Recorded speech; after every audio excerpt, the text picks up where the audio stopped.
మెదక్ జిల్లా రామాయంపేట మున్సిపాలిటీలో మహాత్మా గాంధీ జయంతి వేడుకలు ఘనంగా జరిగాయి. జాతిపిత మహాత్మా గాంధీ జయంతి సందర్భంగా మున్సిపల్ చైర్మన్ పల్లె జితేందర్ గౌడ్ గాంధీ విగ్రహానికి పూలమాల వేసి నివాళులర్పించారు. భారత స్వాతంత్ర్యం కోసం పోరాడిన మహనీయుడు మహాత్మా గాంధీ అని, ఆయన చూపిన బాటలో యువత నడవాలని మున్సిపల్ చైర్మన్ అన్నారు. ఈ కార్యక్రమంలో కౌన్సిలర్లు, మున్సిపల్ సిబ్బంది పాల్గొన్నారు.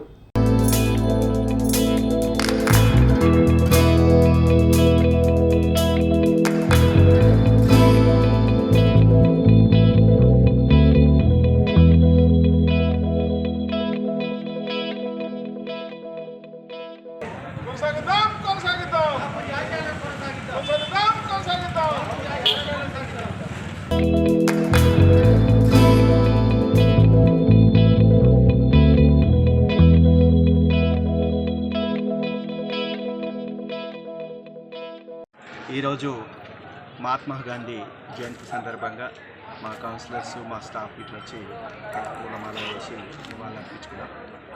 ఒకటే, గాంధీ గారి ఆశయాలను కొనసాగించాలి. ఎందుకంటే యువత గాంధీ ఆశయాలను కొనసాగించినట్టయితే చాలా ముందుకు వెళ్తాం. ప్రపంచంలోనే శాంతియుతంగా మన స్వాతంత్రం తీసుకొచ్చిన గాంధీజీకి మరొకసారి మా రామాయంపేట మున్సిపాలిటీ తరఫున జై జై గాంధీజీ, జై జై గాంధీజీ.